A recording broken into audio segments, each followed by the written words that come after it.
Dear student, Symbiosis Nursing Academy Indore के online platform में आपका हार्दिक स्वागत है। आज का हमारा जो टॉपिक है वो है breast feeding. Breast feeding part 1। इस टॉपिक्स को हम डिटेल में पढ़ेंगे और जानेंगे कि नर्सिंग कॉम्पिटिटिव एग्जाम के अंदर कौन कौन से क्वेश्चंस आते हैं और किस टाइप्स के क्वेश्चन आते हैं। डियर स्टूडेंट, इस टॉपिक को रीड करने के बाद आपके मन में कोई भी डाउट नहीं रहेगा और एग्जाम्स के अंदर आने वाले हर क्वेश्चंस का आप बहुत सरलता से आंसर दे पाएंगे, उस क्वेश्चंस को अटेम्प्ट कर पाएंगे। तो हम लोग स्टार्ट करते हैं जो आज का हमारा टॉपिक है breast feeding. Breast feeding dear student, breast feeding से जो सबसे पहला क्वेश्चन बनता है वो बनता है कि ब्रेस्ट फीडिंग वीक कब सेलिब्रेट किया जाता है। तो डियर स्टूडेंट, इसका जो आंसर होगा कि ब्रेस्ट फीडिंग वीक हम लोग सेलिब्रेट करते हैं 1 to 7 अगस्त। एवरी ईयर 1 से 7 अगस्त के बीच में हम लोग ब्रेस्ट फीडिंग वीक सेलिब्रेट करते हैं। नेक्स्ट, यहीं से हमारा जो सेकंड क्वेश्चन बनता है वो बनता है exclusive breast feeding.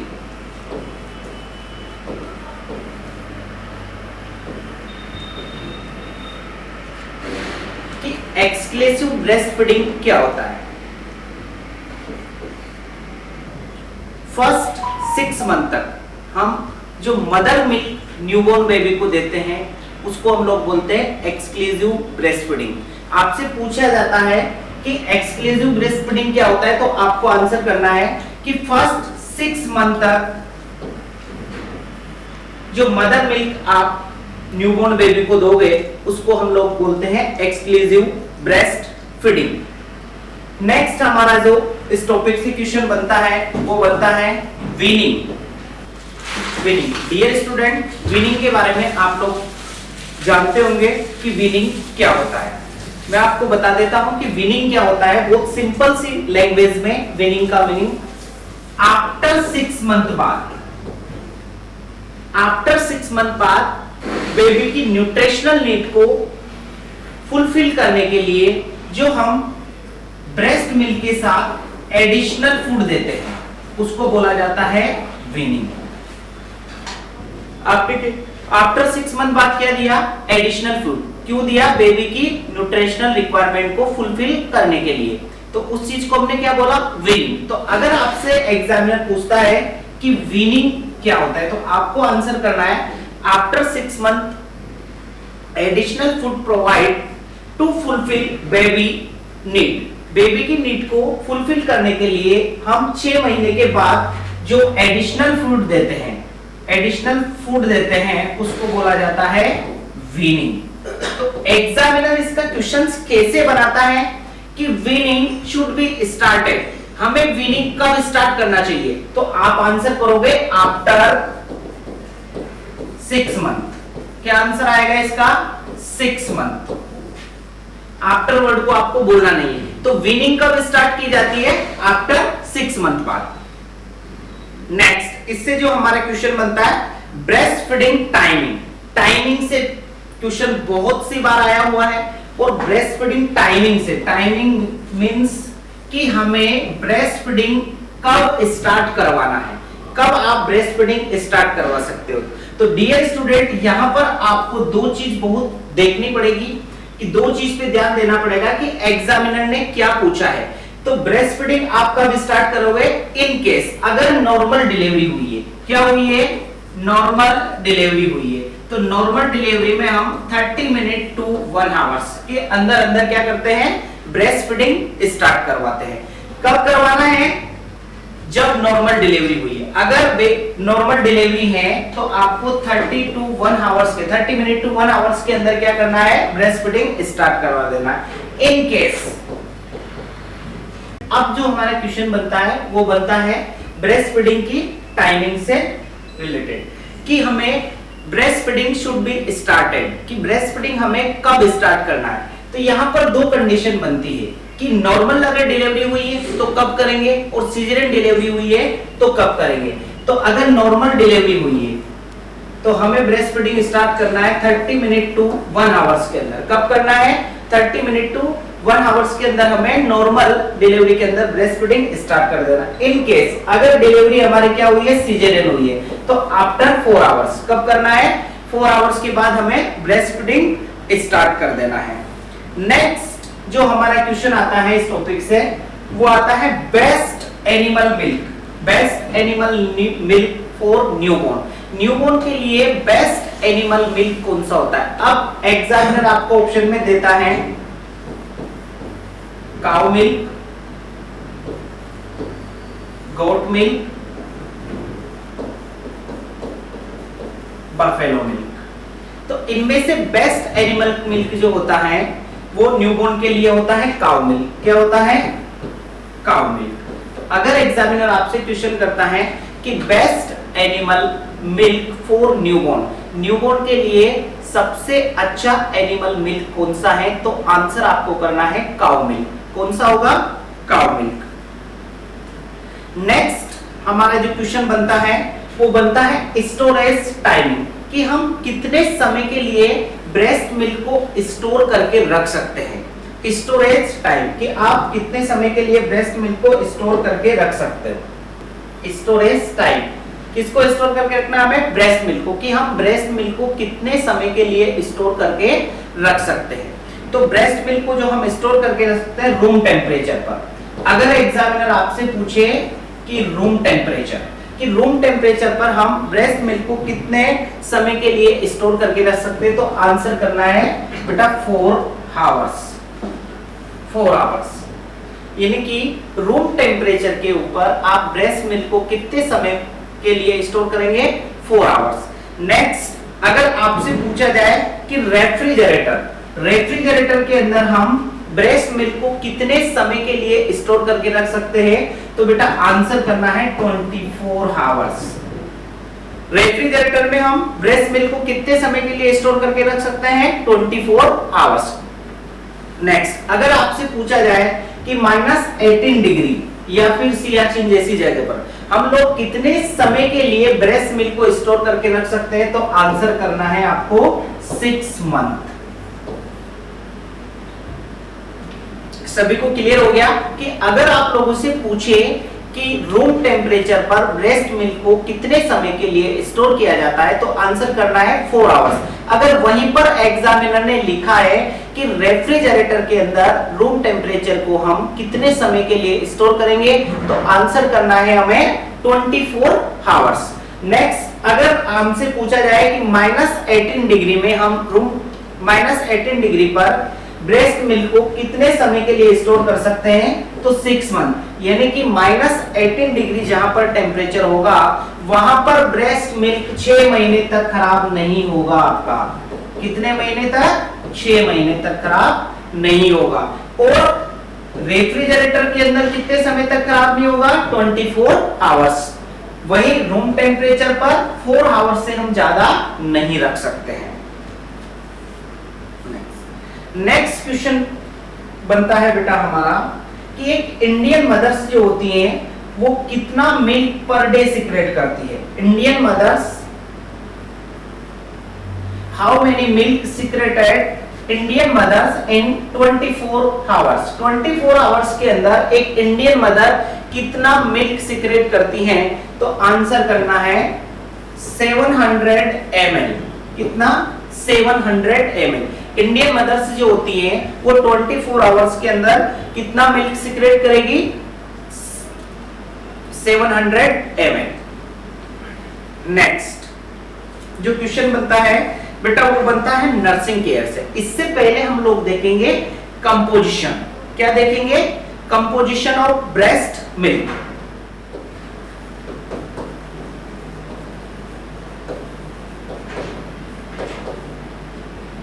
Composition of breast milk. हम हम लोगों को पता है कि हमारे पास कौन कौन से टाइप्स के मिले। सबसे इंपॉर्टेंट है ह्यूमन मिल्क।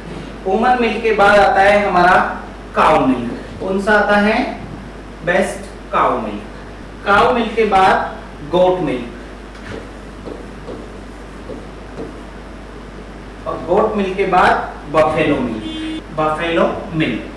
तो बेटा एक चीज हमें यहां से एग्जामिनर क्वेश्चन पूछता है कि 100 ml ह्यूमन मिल्क के अंदर कितना किलो कैलोरी प्रेजेंट होता है।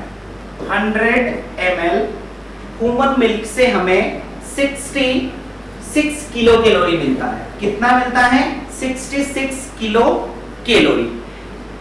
काउ मिल्क से अगर आपसे पूछा जाए कि cow milk 100 ml cow milk से हमें कितना किलो कैलोरी प्रोवाइड होगा, तो काउ मिल्क से हमें मिलता है 100 ml काउ मिल्क से मिलेगा 67 kilo calorie. Very very important, यहां तक था। लेकिन हमारे पास एग्जामिनर कभी कभी डीपली जाता है तो पूछ लेता है कि गोट मिल्क जो होता है 100 ml गोट मिल्क से कितना किलो कैलोरी हमें मिलेगा, तो 70 किलो कैलोरी। 100 ml अगर हमने 100 ml क्या लिया है? गोट मिल्क लिया है, तो हमें कितनी किलो कैलोरी एनर्जी मिलेगी? 70 किलो कैलोरी। इसके बाद बफेलो मिल्क से पूछा जाए तो बफेलो मिल्क से मिलता है हमें 80 से लेकर 120 किलो कैलोरी हमें मिलती है। 100 ml मिल्क से कितना किलो कैलोरी हमें मिलता है। तो हमें ध्यान रखना यह है कि पूछा क्या है, ह्यूमन मिल्क पूछा है, काउ मिल्क पूछा है, या गोट मिल्क पूछा है, या बफेलो मिल्क पूछा है। एक चीज और मैं बता दूं आपसे कि अगर आपसे पूछे कि best food for newborn, newborn के लिए बेस्ट फूड कौन सा होता है, तो यहां पर आपका आंसर जाएगा ह्यूमन मिल्क। क्या जाएगा? Human milk. Human milk is best food for newborn. Newborn के लिए बेस्ट फूड कौन सा होता है, तो ह्यूमन मिल्क होता है। ठीक है, नेक्स्ट हम आ जाते हैं टॉपिक पे कि 100 ml ह्यूमन मिल्क से हमें कितना किलो कैलोरी मिलेगा, तो 100 ml ह्यूमन मिल्क से हमें मिलेगा 66 किलो कैलोरी। वहीं पर अगर हमसे पूछा जाए कि काउ मिल्क से कितना मिलेगा, तो हमें आंसर करना है 67 किलो कैलोरी। और अगर आपसे पूछा जाए कि गोट मिल्क से 100 ml गोट मिल्क से हमें कितना किलो कैलोरी मिलता है, तो 70 किलो कैलोरी। और अगर आपसे पूछा जाए कि बफेलो मिल्क से कितना मिलेगा, तो आपको आंसर करना है 80 टू 120 किलो कैलोरी। अब हम इनका कंपोजिशन देख रहे थे कि ह्यूमन मिल्क के अंदर क्या क्या होता है। Protein, fat and lactose. Cow milk के अंदर protein, fat, lactose. Goat milk की हम बात करते हैं, protein, fat, lactose. Buffalo milk protein, fat, lactose. Human milk के अंदर जो प्रोटीन प्रेजेंट होता है वो कितना होता है बेटा? 1 to 2 ग्राम। कितना होता है? 1 to 2 ग्राम। फैट जो होता है वो कितना होता है? 3 to 8 ग्राम। कितना होता है? 3 to 8 ग्राम। और लैक्टोज कितना होता है? 7 ग्राम। तो अगर आपसे पूछा जाए कि ह्यूमन मिल्क के अंदर प्रोटीन कितना होता है, तो 1 to 2 ग्राम। फैट कितना होगा? 3.8 ग्राम। और लैक्टोज कितना होगा? 7 ग्राम। अब हम बात करते हैं काउ मिल्क की। तो काउ मिल्क के अंदर प्रोटीन जो होता है 3.5 ग्राम। कितना होगा? 3.5 ग्राम। नेक्स्ट फैट कितना होता है इसमें? फैट भी सेम होता है, 3.5 ग्राम फैट होता है। अब हम बात करते हैं कि काउ मिल्क के अंदर लैक्टोज कितना होता है, तो लैक्टोज होता है 4 ग्राम। यानी कि ह्यूमन मिल्क और काउ मिल्क की हम तुलना करें कि ह्यूमन मिल्क की तुलना में काउ मिल्क में क्या ज्यादा पाया जाता है, या फिर काउ मिल्क की तुलना में ह्यूमन मिल्क में क्या ज्यादा पाया जाता है। तो यहाँ पर जो लैक्टोज है, सबसे ज्यादा क्वेश्चन यहीं से बनता है कि काउ मिल्क के अंदर लैक्टोज कितना होता है, तो हमको आंसर करना है 4 ग्राम। कितना होता है? 4 ग्राम। वहीं पर ह्यूमन मिल्क की अगर हम बात करते हैं तो लैक्टोज कितना होगा? 7 ग्राम। अब आते हैं गोट मिल्क के ऊपर। तो गोट मिल्क के अंदर जो प्रोटीन होता है वो 4.4 ग्राम। कितना होता है? 4.4 ग्राम। नेक्स्ट फेट होता है 4.1 ग्राम। फेट कितना होता है? 4.1 ग्राम। और लैक्टोज कितना होता है? 4.9 ग्राम। यानी कि प्रोटीन भी कम रहता है हमारा, फैट भी कम होता है और लैक्टोज भी कम होता है गोट मिल्क में। अब हम बात करते हैं बफेलो मिल्क। तो बफेलो मिल्क के अंदर प्रोटीन जो होता है वो 4.2 ग्राम होता है। यानी कि एवरेज तीनों में प्रोटीन थोड़ा बहुत मिलता जुलता सभी में बराबर ही है। ठीक है, अब बात करते हैं किसमें? फैट। तो इसमें फैट कितना होगा? 7.5 ग्राम। सबसे ज्यादा फैट होता है। तो सबसे ज्यादा फैट कौन से मिल्क के अंदर प्रेजेंट होता है? तो बफेलो मिल्क। किसमें प्रेजेंट होता है? बफेलो मिल्क के अंदर। ध्यान रखना कि आपसे एग्जामिनर क्वेश्चन पूछे कि फैट सबसे ज्यादा कौन से टाइप्स के मिल्क में पाया जाता है, किस एनिमल के मिल्क में फैट सबसे ज्यादा होता है, तो आपको आंसर करना है बफेलो मिल्क। नेक्स्ट लैक्टोज, इसमें कितना होता है? लैक्टोज भी होता है इसमें 7 ग्राम। कितना होता है? 7 ग्राम लैक्टोज होता है। तो ये हमारा क्या हो गया? कंपोजिशन। अब कंपोजिशन के बाद इंपोर्टेंट और कहां से क्वेश्चन बनेंगे वो मैं आपको बताता हूं। तो बेटा नेक्स्ट जो हमारा क्वेश्चन बनता है वो बनता है time duration of breast feeding. Means हमें कितने समय तक ब्रेस्ट फीडिंग करवाना चाहिए। Time duration of breast feeding कि ब्रेस्ट फीडिंग की क्या टाइम ड्यूरेशन होती है? Time duration of breast feeding. Breast feeding की टाइम ड्यूरेशन की हम बात कर रहे हैं तो हमें कितने समय तक ब्रेस्ट फीडिंग करवानी चाहिए? तो बेटा आंसर करना है 20 मिनट। कितने समय तक आप ब्रेस्ट फीडिंग करवाना चाहिए? 20 मिनट तक। अब एवरी ब्रेस्ट, प्रत्येक ब्रेस्ट से हमें कितना कितना मिनट करना चाहिए? 10 मिनट। ठीक है, अगर आपसे पूछे कि एक ब्रेस्ट से कितने समय तक करवाना है तो आंसर करोगे 10 मिनट। तो टोटल ड्यूरेशन कितनी होती है? 20 मिनट। यानी कि कितने समय तक हमें ब्रेस्ट फीडिंग करवानी चाहिए। अगर ये क्वेश्चन पूछा गया है तो आंसर करना है बेटा 20 मिनट तक। और आपसे पूछा जाए कि वन ब्रेस्ट, एक ब्रेस्ट से कितने समय तक, तो 10 मिनट। यानी कि 10 मिनट एक ब्रेस्ट से हमें क्या करना है? ब्रेस्ट से ब्रेस्ट फीडिंग करवाना है यहां से। अब इसी में एक और चीज पूछी जाती है, time interval. Very very important. Time interval मतलब एक बार आपने ब्रेस्ट फीडिंग करवा दिया, फिर आप कब करवाओगे? तो एवरी 2 to 3 आवर्स के अंदर, एवरी 2 to 3 आवर्स में हमें ब्रेस्ट फीडिंग करवाना है। कितने आवर्स का इंटरवल रखना है? 2 से 3 घंटे का। तो टाइम इंटरवल से अगर क्वेश्चन आता है कि हमें कितने कितने आवर्स के अंदर ब्रेस्ट फीडिंग करवानी चाहिए, कितने कितने समय में ब्रेस्ट फीडिंग करवानी चाहिए, तो आपको बोलना है एवरी 2 to 3 आवर्स के अंदर हमें ब्रेस्ट फीडिंग करवाना चाहिए। नेक्स्ट इसी से क्वेश्चन बनता है बेटा कि 24 आवर्स में, ये दोनों क्वेश्चन बहुत इंपॉर्टेंट है और बहुत सी एग्जाम्स के अंदर ये पूछे गए क्वेश्चंस हैं कि 24 आवर्स के अंदर हमें कितनी बार ब्रेस्ट फीडिंग करवानी चाहिए। यानी कि 24 घंटे में आप कितनी बार ब्रेस्ट फीडिंग करवाओगे, तो आंसर करना है 8 to 10। कितनी बार करवानी चाहिए? 8 से 10 बार। ठीक है, 24 घंटे के अंदर हमें 8 से 10 बार ब्रेस्ट फीडिंग करवाना है। नेक्स्ट क्वेश्चन जो हमारा बनता है वो बनता है एनर्जी रिक्वायरमेंट कि लैक्टेटिंग मदर को कितनी एक्स्ट्रा एनर्जी की रिक्वायरमेंट होती है। कभी कभी ब्रेस्ट फीडिंग से जब क्वेश्चन पूछना होता है तो वो मदर से भी पूछ लेता है। ब्रेस्ट फीडिंग के टॉपिक्स में अगर से कोई क्वेश्चन लेना है तो वहां चला जाता है एग्जामिनर कि लैक्टेटिंग मदर, किसकी बात कर रहा हूं मैं? Lactating mother. लैक्टेटिंग मदर को कितनी किलो कैलोरी की एक्स्ट्रा आवश्यकता होती है, तो आंसर करना है बेटा 200 से लेकर 500 kilo calorie extra lactating mother को चाहिए। और इसमें भी हम सब क्लासिफिकेशन देखें, आपको याद 200 से लेकर 500 किलो कैलोरी याद रखना है एक्स्ट्रा। कितना किलो कैलोरी एक्स्ट्रा याद रखना है? 200 से 500। लेकिन 9 से अगर 11 मंथ का बच्चा है, 6 to 8 मंथ का बच्चा है, अगर आपसे पूछा जाए कि 6 to 8 मंथ का बच्चा है लैक्टेटिंग मदर का, तो फिर कितना कैलोरी? तो 200।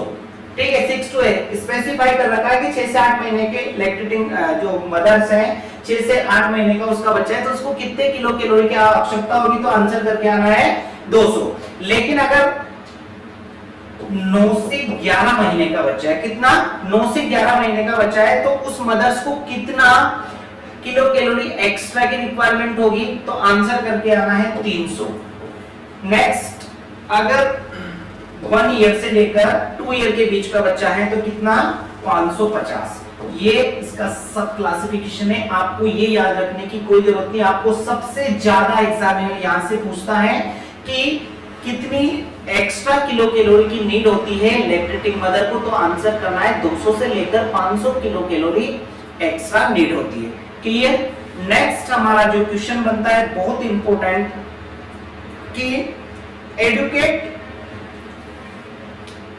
ब्रेस्ट फीडिंग के साइन एंड सिम्टम्स, कि बच्चे ने एडुकेट ब्रेस्ट फीडिंग कर लिया है, हमें कैसे पता चलेगा, ठीक है। या फिर हम इसी क्वेश्चन को एग्जाम में पूछता है, how to recognise that mother milk is sufficient, कि मदर मिल्क क्या है, सफिशिएंट है।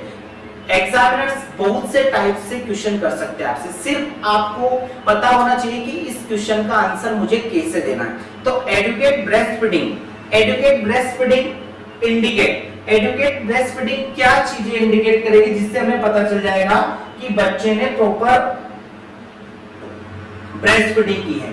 तो indication of adequate breast feeding, बहुत सी बार इस क्वेश्चन को एग्जामिनर ने बहुत घुमा फिरा के पूछा है। अब ये एंट्लेक्स टाइप्स का क्वेश्चन है कि एडुकेट ब्रेस्ट फीडिंग इंडिकेशन, आपको कैसे पता चलेगा कि बच्चे ने एडुकेट ब्रेस्ट फीडिंग कर ली है।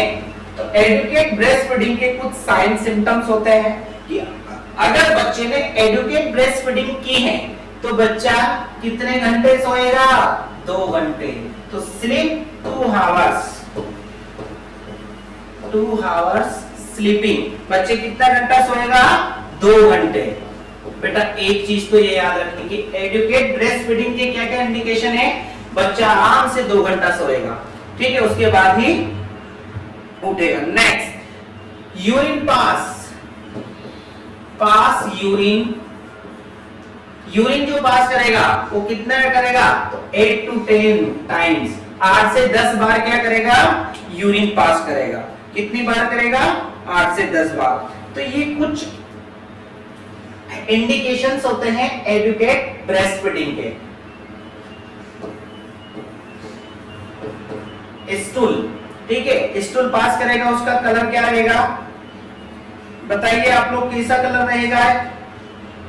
एडुकेट ब्रेस्ट फीडिंग, अगर बच्चे ने स्टूल पास किया है तो उसका कलर कैसा होगा, चलो मैं बता देता हूं बेटा, कि अगर येलो, कैसा कलर होगा, येलो और लूजी। किस टाइप्स का स्टूल पास करेगा बेटा बच्चा, तो येलो और लूजी टाइप्स का स्टूल पास करेगा। तो एग्जामिनर अब आपसे किसी भी टाइप्स के क्वेश्चन बना लें, आप आराम से सभी क्वेश्चंस के आंसर दे सकते हो, सिर्फ आपको क्वेश्चन पढ़ना है और आंसर देना है। तो हमारा टॉपिक क्या था कि indication of adequate breast feeding, कि बच्चे ने एडुकेट ब्रेस्ट फीडिंग की है या नहीं की है, हमें कैसे पता चलेगा। तो हमें ऐसे पता चलेगा कि बच्चा 2 आवर्स स्लीपिंग, बच्चा आराम से 2 घंटे तक सोएगा। नेक्स्ट, जो बच्चा यूरिन पास करेगा वो कितनी बार करेगा, 8 to 10 टाइम्स। नेक्स्ट, बच्चे के जो स्टूल का कलर रहेगा वो कैसा रहेगा, येलो और लूसी। आप लोगों को अगर क्लास अच्छी लगी है तो डियर स्टूडेंट इसको लाइक करें और शेयर करें। नेक्स्ट पार्ट 2 में हम मिलते हैं।